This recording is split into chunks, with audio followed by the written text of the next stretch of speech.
আজকে যে টিপসটি বলবো সেটা হচ্ছে শুভ কাজে যাওয়ার আগে আমরা কোন কোন জিনিস দেখলে আমাদের শুভ হয় বা কিছু অমঙ্গলেরও কথা বলবো আমি, যেগুলো না দেখাই ভালো।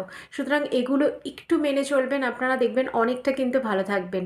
তাহলে কোথাও যদি কোনো শুভ কাজে যাচ্ছেন, সেক্ষেত্রে শাস্ত্র অনুযায়ী আমাদের কিন্তু বলা আছে শুভ কাজে বের হয়ে যদি কোনো সুন্দর রমণীর মুখ দেখে বের হন বা বাইরে বেরিয়েও দেখেন, সেক্ষেত্রে কিন্তু খুবই শুভ। আর সেটা যদি সেই সুন্দরী রমণী যদি বিবাহিত হয়, তাহলে কিন্তু সেটা অতীব শুভ। বাড়ি থেকে বেরোনোর সময় খালি কলসি রেখে যাত্রা করলে কিন্তু সেটা অশুভ হয়। সুতরাং যখনই বেরোবেন গেটের কাছে বা আশেপাশে একটু খালি জিনিস রাখবেন, না পারলে সেটা জল ভরে রাখুন, সেটা খালি বালতি, গামলা বা মাটির কলসি যাই হোক না কেন, সেটা যদি জল ভর্তি থাকে তাহলে সেটা শুভ। আর খালি দেখে কিন্তু কোনো শুভ কাজে আপনারা যাবেন না। যাত্রা করার পর মা যদি পেছন থেকে ডাকে তাহলে কিন্তু মঙ্গলের সূচনা। আমরা অনেক ক্ষেত্রে জানি যে কোথাও বেরোনোর সময় যদি কেউ পেছনে ডাকে আমরা বারণ করি যে পেছনে ডাকবে না, এটা শুভ কাজে যাচ্ছিলাম, পেছনে ডাকলেও সেটা হয়তো হবে না। সেটা কিন্তু সব ক্ষেত্রে না। মা যদি পেছন থেকে ডাকে তাহলে কিন্তু সেটা শুভ সূচনা, আর সেটা মা বাদে অন্য কেউ হলে সেটা কিন্তু সেই যাত্রা না করাই ভালো বা সেটা অশুভ সূচনা মানে হয়। সুতরাং এগুলো একটু মাথায় রাখবেন। শুভ কাজে যাওয়ার সময় রাস্তায় যৌনকর্মী বা কোনো হিজড়ার যদি দেখা মেলে তাহলে কিন্তু অত্যন্ত শুভ।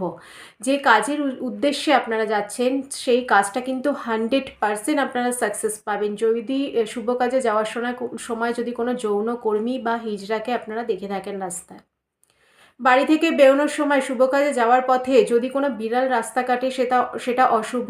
আর সেটা যদি কালো বিড়াল হয় তাহলে তো কোনো কথাই নেই, আপনারা এটা জানেন যে বিড়াল রাস্তা কাটলে কিন্তু সেটা অশুভ হয়।